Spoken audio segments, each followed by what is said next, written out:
Welcome to the T2 Hubcast. Join Martin, Dave, Spencer and guests as they discuss all things personal and professional development. The T2 Hubcast, brought to you by the People Performance People.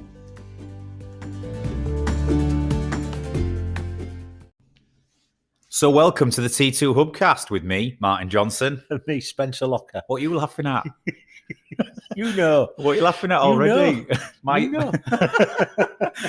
So Spence, good morning to you, sir.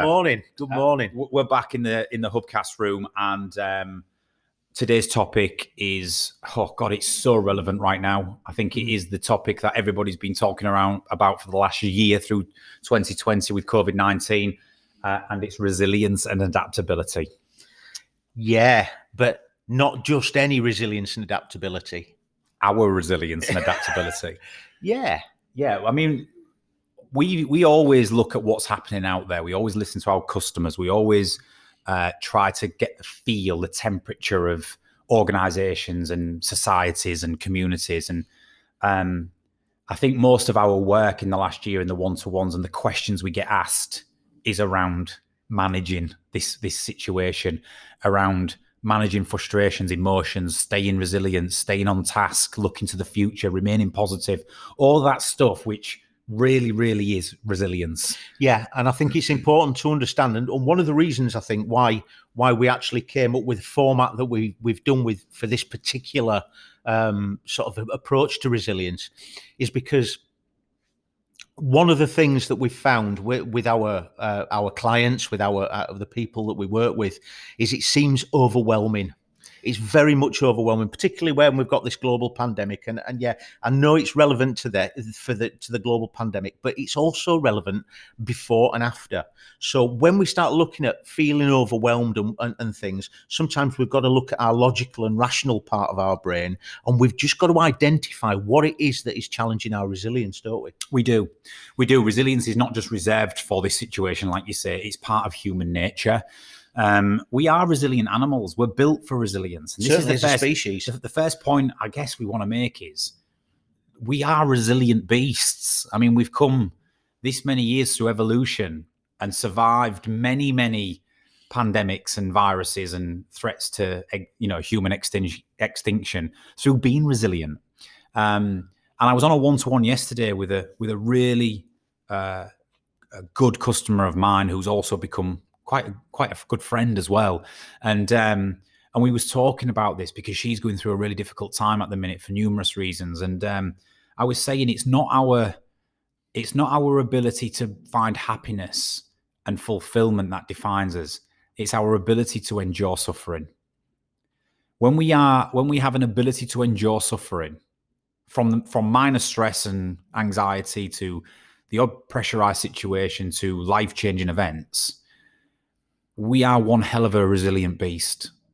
And that's what it's about. We need to define ourselves by our ability to endure the complexities of life, the suffering, the stresses. You know, you're a massive fan of Stoicism, or not a massive fan, but you've that's made you out to be some type of stoic leader. But you like reading about it. You like reading what makes people stoic. What is Stoicism? What is that ability to endure in life? And I think resilience, if we understand it, Spence, and we dissect it through the 6 facets that we generally believe will test resilience, then people can start to maybe think about how they can endure those situations a little bit better. Certainly. I think one of the things that we do talk about is balance.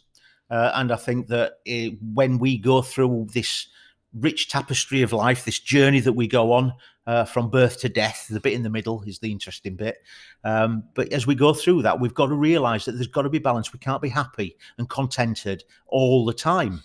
We've got to endure, as you said. We've got to go through these bits that aren't great, because you know what? When we get through those, the bits that are great are just that bit shiny. I think it was Hildegard Landstrom that once said, "Life without pain has no meaning." Exactly. And you know what? You mentioned something really interesting there, which is worth touching upon before we start, which is the middle bit. You said, we start out on life and we end our life, but it's the middle bit that's the challenge. It's absolutely true. If you think about it, the most resilient people on the planet are children or the elderly. And what I mean by that is when you're a child, you have very little general anxieties of life because you're carefree and you're brave and you're bold and you're taking on the world and you don't really know the risks and dangers of the world just yet, right? When you're elderly, it's like you've come full circle and you don't give a shit anymore, right? Honestly, I was speaking to somebody yesterday. It's like you don't care what people think about you. You're not in the rat race, jostling for position and climbing the career, your ladder in your career. Your views on things. You couldn't care less who wins the elections. You sort of become just really content in the fact that you don't give a shit. Yeah. So it's really important to understand. And so what makes this middle part of our life the one that tests our resilience the most? Well, if you think about that part of your life, you start to form your career or your career path and your direction. You're under pressure to produce, to pay your bills and to earn money. You then have a family and you carry the burden of survival on behalf of your children, and you've got to see them through for the next 18 to 20 years, right? It's a never-ending cycle of responsibility, accountability, and pressure. Yeah. So you start out completely resilient. You get to a point where you finish completely resilient. But what we're talking around is these 6 facets are really important for that middle section of your life, aren't they? That probably most people listening to this, because we know by the data that the elderly and the young don't listen to our podcasts. No, they don't. It's generally 20 from 20 years to 50. Right. Once you get over 50, you don't care about listening to the crap we, that we churn out. It's like, I'm past that now, right? But 20 to 50, everybody's interested in these sort of topics. So let's see if we can lift the lid on a few things, Spence, around these 6 facets of resilience, and see if people can maybe pinpoint what it is that they're struggling with. Yeah. And what they could maybe make a change on. And that itself is quite an interesting point, because as much as we've got 6 facets of resilience, different, because we're all different and different things challenge us. Not all 6 of not all of these are going to be in your wheelhouse, but you can't. You might think to yourself, well, that particular thing I can deal with quite easily, but something else might challenge you. So what challenge? And we all know, don't we? That you might be sat there with somebody and they can be having a meltdown, and you're sort of thinking, oh, that's a bit awkward, because if that were me, I could deal with that quite easily. But by the same measure, there'll be times when you're having a meltdown and they're sort of sat there thinking, you know what, I could deal with that. So it's different things for different people. It is. Pick your winners from it and see what you can take away from it. Now, one little thing before we start, Spence, if you can hear some drilling or some type of noise in the background, we've got a construction site outside at the minute, and there's a little bit of noise. You might not be able to hear it, but we're going to plow through it anyway. It's not going to challenge our resilience. We're going to be resilient and plow through it. So, right. 6 facets of resilience, Spence. We're talking to lots of organizations and people about these at the minute. Let's start with the first one. In order to be resilient and to be adaptable in life, you have to be able to deal with change. Yeah. So change is the first facet.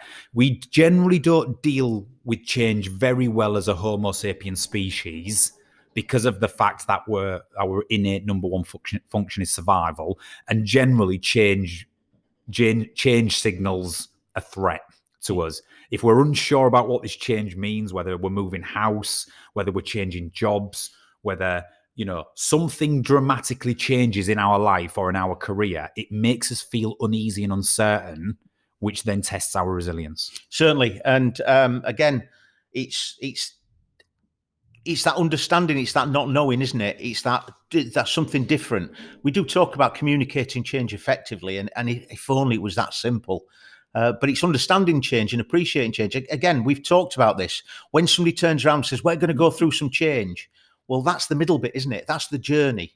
But you've got to have a start point and finish and an end point, where you're starting from now, where you want to be. So if you don't have all three bits of information, then you're going to be unsure. And everything we talk around in terms of brain function and the way we are as an animal, we are at our best generally through evolution and understanding science. We are at our best when we can guarantee things and when we're in control of what we are doing and the outcomes. Because when we're in control of things in our life and when we can guarantee outcomes, there's no uncertainty, there's no risk. Our chimp brain subsides, we feel very comfortable and confident in what we do, and we become quite a resilient creature. The problem right now is we live in a world that you can't guarantee almost anything. And the level of change from a daily, weekly, and monthly basis, certainly through the pandemic and through recessions and through Brexit and through all the stuff politically that we've gone through over the recent years, you can't guarantee change is being thrust upon us every single week and month. And that can really lead to test our resilience because you feel out of control. You can't guarantee anything. Certainly now, if you think about COVID-19, you can't guarantee when you're going to come out of lockdown. You can't guarantee where we're going to be in 12 months, when you can next go on holiday, right? When you can next see your parents and your grandparents. You can't guarantee those things. So it's really testing people's resilience. Certainly. And for those of you who like to plan, remember, it's only 2 more lockdowns till Christmas. Yeah, absolutely. And we're in January. So yeah, change is going to test the Spence. Now, those people who understand that. So what's the answer to this is the guess. How can we be more resilient with change? Well, I guess we've got to embrace it, number one. It's inevitable. We said on one of the last podcasts, change is like Thanos. It's inevitable, right? Yeah. We've got to start reacting better to it by understanding that it's a constant in our life. It always will be. And if we allow it to knock us off, off our our road, our direction, or off our train of thought, or whatever it might be, then we're going to suffer. We're going to suffer and not be very resilient. So we've got to expect it, number one. We've got to start to embrace the fact that you can't control the majority of things in life, and therefore change is inevitable. And you've got to basically focus on what you can control. And that's all you can do. It's like our ABC technique. Acknowledge the change is happening, breathe through it, which is the B. Take a moment to breathe. See, what do I control in the here and now that can help me navigate this change or make it easier? Yeah. Do you know what I mean? So first facet is change, and it's always going to get us as humans. But the most resilient people we come across, the people who, stay on course, stay committed to the task at hand, are the ones who can understand change. They accept it and then navigate it well. It's like I always say, you can't control the wind and the tide, but you can learn to sail. Those people who put the sail up and navigate the situation tend to be more resilient than those who just become defeatist because I can't, this is all happening around me. The world's against me. The economy's down. I can't achieve this because of X. Now we've done Brexit. My life's a mess, and they become a victim. Yeah. So change is really important, right? Facet number 2, Spence. Yeah. So change is more of a general environmental thing. Yeah. This is more of a personal thing, right? The second thing that challenges our resilience is fatigue and tiredness. Definitely. We are a tired species at the minute, right? Yeah. Physical, mental, and emotional. Yes. Which are all slightly different. Yeah. I mean, emotional and mental probably link hand in hand, but certainly the difference between emotional and mental fatigue and physical is definitely different. However, they all have that effect on us, which says you just need to stop. You're tired. You can't do this. Yeah, and this is the thing: is how many times do we get to a position where you need to rest, but you know what? My outputs. I need to do this. I've got to do this. I've got to do this. I've got to do this. Sometimes we deprioritize rest and recuperation in favor of expectations and outcomes, without actually realizing that, you know what, if I do have a bit of a rest, if I just, take a check step, then what I do create, when I do things afterwards, they're going to be of a higher quality. I'm going to be able to reach my expectations, reach my outcomes better. Yeah. But no, actually, before I go to bed, I'm going to do this and I'm going to do that. And it's never as good as it could be. Yeah. Guarding against chronic fatigue and extreme fatigue is really important. And that absolutely includes rest. Sleep is massive on this as well. We're not going to go too much into the depths of sleep, but sleep is huge on this. If you sleep well, generally you get your fatigue under control. Yeah. Not everybody sleeps well, right? In fact, data shows a lot of people don't sleep very well.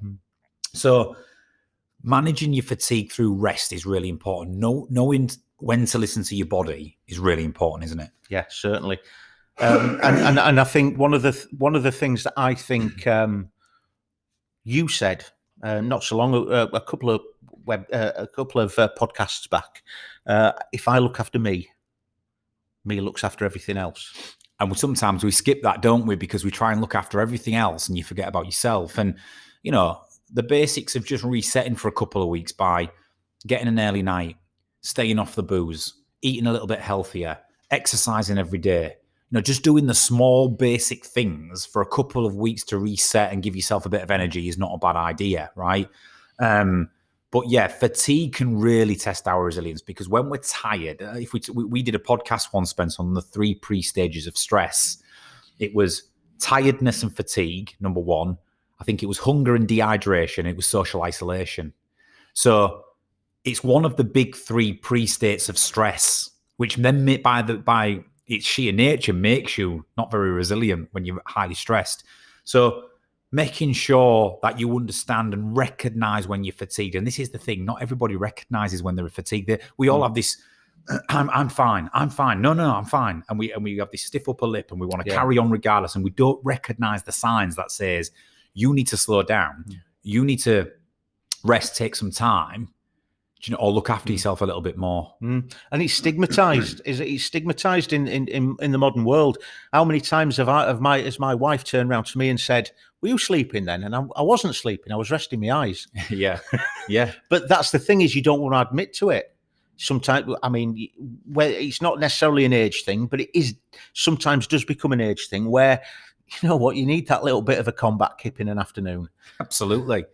So be aware that as much as number 1 was change and our ability to not handle change very well due to the fact that we can't be in control of everything and we can't guarantee the outcome, and therefore it puts us in that survival mode. The second thing that tests resilience is fatigue.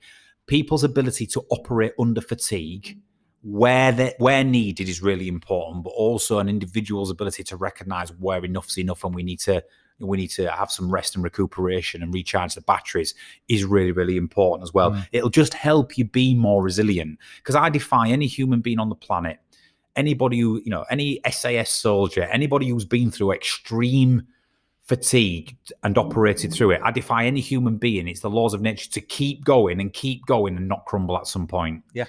It's going to test you beyond belief. So everybody has different levels of tolerance with fatigue. However, we all need to recognize our own bodies and recognize when we cross the line for us, that means we need to make some changes. Yeah.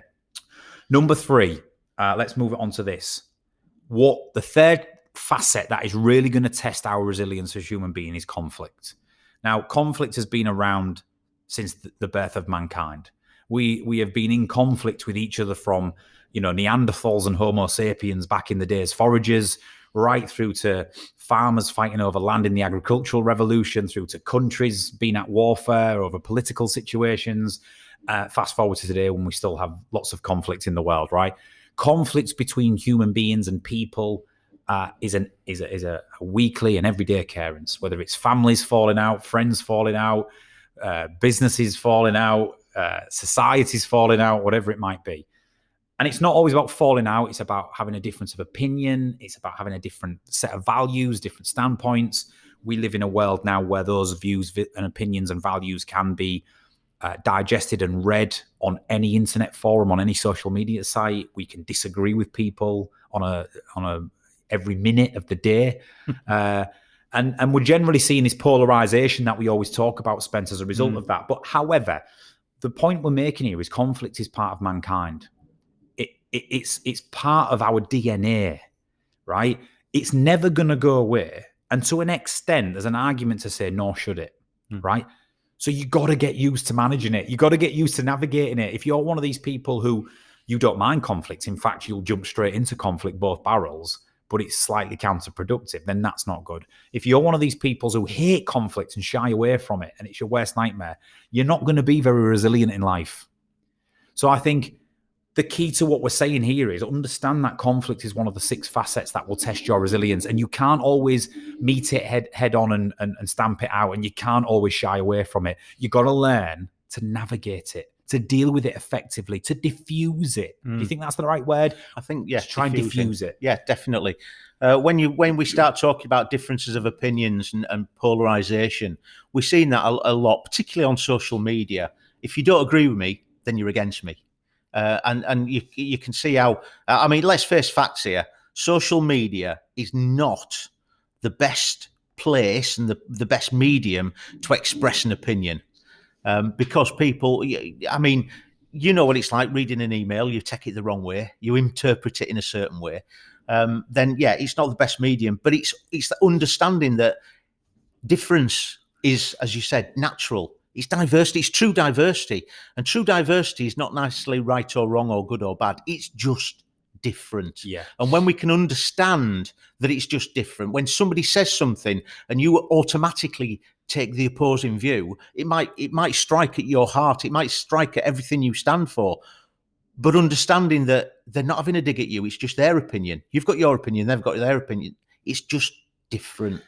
Healthy debate and discussion in life, in your workplace, in your personal, is absolutely productive, and as long as both parties are viewing it as a healthy and productive discussion, and not a progressive conflict or disagreement or discord, right? So it's really, really grey areas, conflict, because it's entirely down to somebody's perception, and what my perception of a healthy debate might be your perception of a conflicting disagreement. Certainly, right? yeah. So it's down to interpretation, which makes it such a grey area and such a challenge at times. My message is this: you can't correctly interpret everybody's meaning and intention behind a comment or a viewpoint. And if you're trying to do that, you're fighting a losing battle, because you're putting 2 and 2 together and coming up with 56, right? My view is, whether you're in a healthy debate or discussion, or whether you're generally in a conflicting disagreement, you have to understand that this is part of life, and you have to build a bit of armor up around the fact that it probably ain't personal. You're probably saying things that is stoking a response in the other person as much as they are.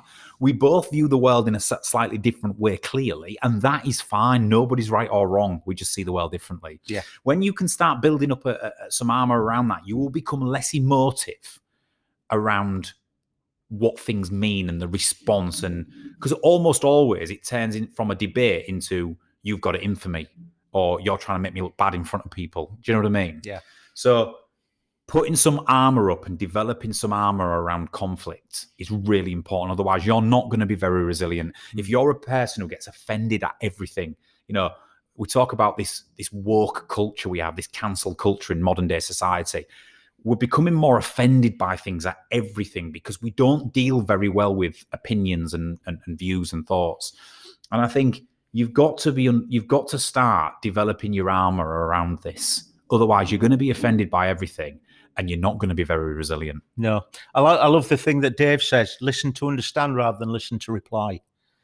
So when somebody's actually proposing their idea or their opinion, try and understand it rather than sitting there just forming your own reply. Listen to understand why they feel that way. Absolutely. And that's where you get your discussion from, rather than conflict. Absolutely. Let's push on to number 4. Yeah. The fourth facet of resilience, or that's going to test your resilience and adaptability, is pressure. Now, we're sort of covering this in a lot of them, but we'll cover this one quickly and move on to the last 2. Pressure being when you are feeling the heat because you are accountable for a decision or for an outcome or for an activity. That is what we mean by pressure. When you have the ultimate accountability and responsibility in that moment to do something or to deliver something, a decision on behalf of your family, a decision at work, whatever it might be, that is where pressure comes from. That is that cortisol release, your emotional state rises, the pressure's on, but it will subside only when I deliver the outcome I'm required to do. Some people thrive under pressure and are able to deliver the outcomes with relative ease. Some people, when the pressure is on, tend to get a little bit, have a wobble, and that then really does affect your resilience. Sometimes it's not when the pressure's on, sometimes when they have self-induced pressure. Yeah. So there's no real pressure, it's a perceived pressure. It's pressure you put on yourself rather than the pressure that other people put you under. So sometimes it's getting in your own way, really. Yeah, absolutely. And this fundamentally comes down to pushing yourself in the ugly zone. We talk about it all the time. You got to push yourself just outside your comfort zone, or I call it the ugly zone. And, it's so you can, in the state of arousal, in the state of flow, so you can feel slightly under pressure time and time again, because the more times you push yourself into that situation through the power of repetition, you become more resilient to it, and therefore you don't buckle to the pressure in the future. It's like public speaking, going up at heights, whatever it is that you feel under pressure when you're doing. The more you avoid it, the greater the pressure is going to be when you do it. The more you put yourself into the fear, into the situation through the power of repetition, the more you're going to master it. Can I talk about comfort zone, or should I leave that till the end? Well, in the essence of time on this podcast, I think we'll come back to it at the end if we've got time. Okay. Is that all right? Cool. Yeah. Let's move it on very quickly to the next one, which is the fifth one, which is rapport. What we mean by this is, if you're going to be resilient, Spence, and the people who we see having resilience, they navigate some of these things like conflict and pressure, etc., when they recognize the importance of still maintaining rapport or building rapport under duress or in conflict. Certainly. Have you ever met those people where you can't be ever angry at them? Because even when you get to that point, they have a really, really natural way of calming you down, of still, it's like, I can't help but like you, so I can't be angry at you. Yeah. These people are the ones who can maintain rapport in conflict or under duress. Certainly. But we've also got to bear in mind that rapport is not necessarily external, it can be internal. What is your internal dialogue? Remember, we talk about challenge versus threat state, and we talk about inducing a challenge state in other people. What about yourself? How do you talk to yourself? Are you one of these people who does something wrong and then basically follow yourself around the house for half an hour, calling yourself a whatever? Yeah, you can't criticize people like that, because they've already criticized themselves beyond any measure that you could possibly do. So think about your internal rapport as well. Yes, it's important to have rapport under pressure with other people, but about self-care, self-rapport. Talk yourself into doing stuff rather than talking yourself out of doing stuff. I always look at managers and leaders in businesses who do this really well. The manager who earns the right to have tough conversations and address performance with people or underperformance, but they do so in a way where the person actually leaves feeling quite upbeat, happy and motivated about the discussion, because they have an uncanny knack of maintaining rapport during a conflict or a difficult discussion. And I can think of 2 or 3 people I've encountered in my life who absolutely nailed that. And I didn't realize at the time what they were doing, but they could have almost said anything to me and had a transparent conversation about anything I was doing wrong, and I would have taken it on the chin, because they understood that they needed to keep the level of rapport with me under duress or under that conflict in that conflicting situation. And they probably talk to you in challenge state language rather than threat state language. Exactly right. Yeah. Right, the final one, and then we'll loop back round, Spence, for final thoughts, is we started with change and our ability to manage change. We're going to finish with evolution. So the number one thing that really makes you resilient, in my opinion, that takes care of all the other 5 or eradicates them, is when we are a person who continuously evolves based on our situation. And what we mean by that is, if all you do is manage change and keep your head in change and, sail in the face of adversity, then you're going to be tired at some point, because it's going to get tiring. Whereas if you're a person who can say, this stresses me out and this pressurizes me, however, if I make these changes or if I adapt completely, then it'll never happen to me again. That's the ultimate resilience, right? Certainly. And we're talking about that as an individual and an organizational level. So if you're a leader of an organization and you're thinking about if the scenery of your business or your speciality is changing and you're always changing and playing catch up, that's not only going to be fatiguing and challenging for you, but it's going to be for your people and for your organization. So what you need to do is you need to get ahead of the game. You need to evolve. And that's where, rather than playing catch up with other people, you're actually setting the pace. So when you evolve, you're not playing catch up. You're ahead of the game already. So it's less fatiguing. You're not expecting your people to change and deal with constant change all the time. Yeah, it's those people who simply go, this isn't working for me. It affects me and it's happening time and time again. How can I stop it? What do I need to do to eradicate this situation from my life? And whether that's distancing yourself from negative people, breaking relationships, whether that's breaking habits, whether that's investing in something that's going to take the problem away, whatever it might be, it's like saying, I need to evolve to become more resilient, to stop the thing that's harming me from happening time and time again. And that's what resilient people do. They make the change necessary to stop the suffering from happening. Now, what we're going to do, Spence, because we've got a couple of things to finish on here, is we're going to take a couple of seconds break, and then we're going to jump back on and we're going to finish with a little bit more about this. And I want to come back to the comfort zone thing that you was talking about. Cool. All right. Yeah. See you in a second. Bye. So we're back after a short comfort break. Spence, we were talking there about the 6 facets of resilience. Let me just recap them, and then I'm going to ask you for your thoughts. You mentioned there about, we touched upon your comfort zone in pressure, under pressure. So I want to finish with that and then wrap it up. But the 6 facets of resilience and what we observe in resilient people and what we've got to be mindful of that can hinder or harm our resilience is this. Number 1, change. We don't deal very well with change as human beings as a general rule. We explained why, but those people who accept it, acknowledge that it's part of life and learn to sail around it tend to do well and become more resilient. Number 2, fatigue. Fatigue, duress, tiredness. We're an animal. We suffer from it. We fundamentally have energy levels. We have a physiology as much as a psychology, and therefore we get tired, right? It's one of the things that's going to test your resilience more than ever. We become very irritable and very non-productive when we are tired and ratty and fatigued. So learning when to understand when you cross the line, when your body's telling you no, when you need to rest and recuperate is really important. Conflict.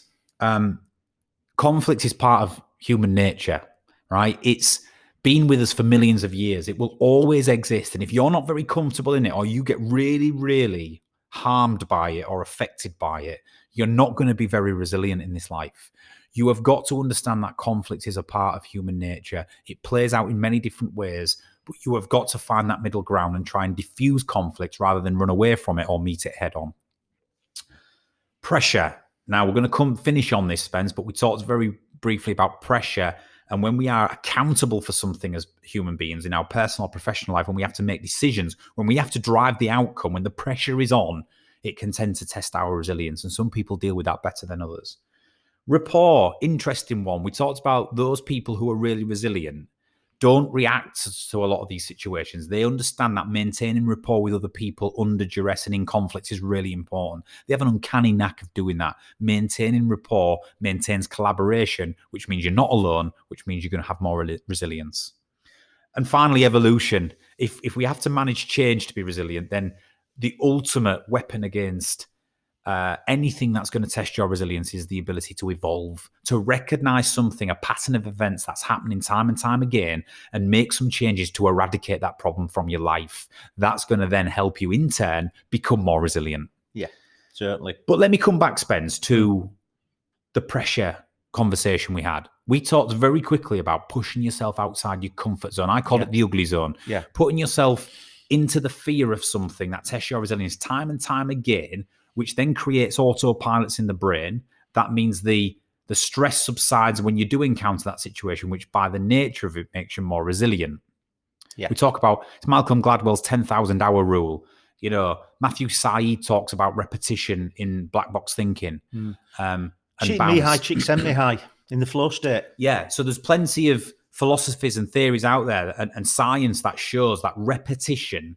And when you put yourself into a situation that puts the fear of God into you or tests your resilience time and time again, by the nature of it, you become more resilient. Yeah.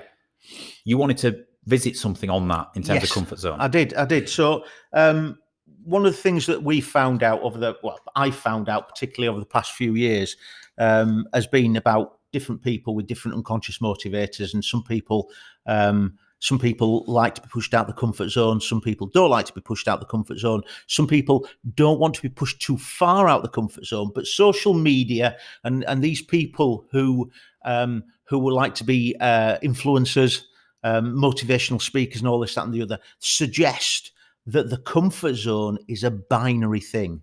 You're either in it or you're outside it. Now, from my perspective, that doesn't help. That doesn't help at all, because people will see that as people aren't binary, are they? We know people are not binary. So trying to force them into a binary position isn't going to work for them. The thing is, it's not binary. The comfort zone is not binary. The comfort zone is, we all know what the comfort zone is. It's where we feel safe, we feel secure, we feel prepared. Then we step outside the comfort zone into a place called the fear zone. Yeah. So you're pushing yourself.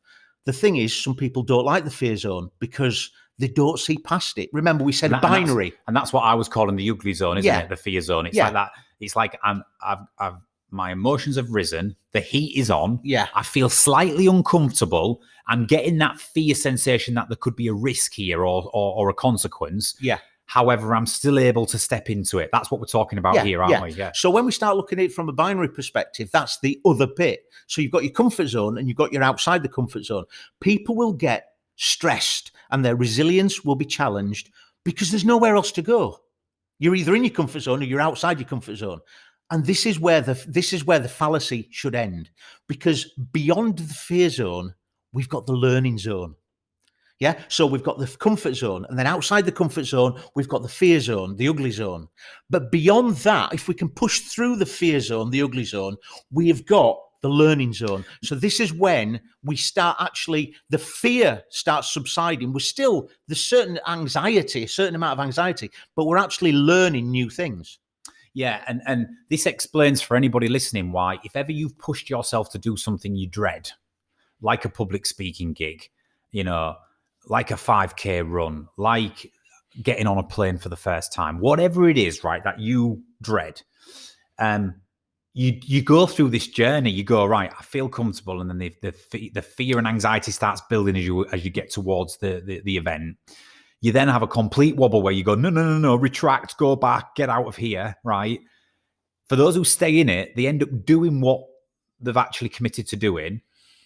It's actually not that bad. They learn a load, and afterwards they come off the stage if it's a speaking gig, or they get off the plane at the other end, or whatever it might be, and they go, that wasn't so bad. And do you know what? I feel elated. And I feel elated, and because you will never ever get fulfillment and reward and that dopamine release in your comfort zone.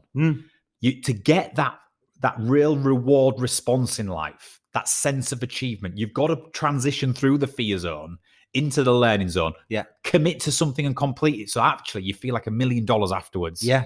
And then beyond the learning zone, we've got the growth zone. Yeah.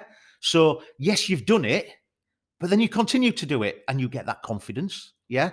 And you think to yourself, what else can I do? Yeah. And it's like being challenged to do something, a job that you might not feel very comfortable doing. There's the fear. Then you actually start doing it and you think, well, actually, this isn't so bad. Then in the growth zone, you're actually thinking, well, what else can I do? You've got more confidence. Your self-confidence has grown. Your boss's confidence or your manager's confidence in you and your skill set has improved. They've got this covered. What else can I ask them to do? This is the growth bit, because you don't stay in the growth bit, because you can step backwards into the learning zone. In fact, you might even step back into the fear zone. But as long as you move forward into the learning zone again and the growth zone, remember, we've got the comfort zone, the fear zone, the learning zone, and the growth zone. It doesn't stop at the fear zone. Which is ultimately you need resilience to get through the fear zone. Once you're through, and once you actually sit in the arena or whatever it is that you're doing, two things happen very quickly. First of all, you go, this ain't so bad, right? Second of all, you do what you set out to do. You get a positive reward response internally, and you go, this feels good. So that once those two things have happened and you've gone through that fear zone, like you say, you end up learning, growing, and the rest is history. So it's a really important way to sort of lay that out, isn't it, Spence? Because what we observe is people who don't have very much resilience never make it past the fear zone. And this is the really powerful thing, sort of to end this, I reckon, Spence, is the psychological effect on retracting and not going through the fear zone is as damaging as going through it is rewarding. And what I mean by that is, if you step up to the thing that you fear and you retract, the opposite happens in your brain. You store, instead of an autopilot that I can do this and I can get reward from it, you store a gremlin, as Steve Peters calls it, in your brain that says, remember, we don't do flying. You got away with that one. We don't do it. So actually, the fear grows. The gremlin grows in your brain because you've retracted and gone, I can't do this. And remember last time you ran away from it. It was that bad you ran away from it. So the more times you retract and don't push yourself through that fear zone, the bigger the gremlin grows, the harder it is to get over that situation. And it starts becoming your identity.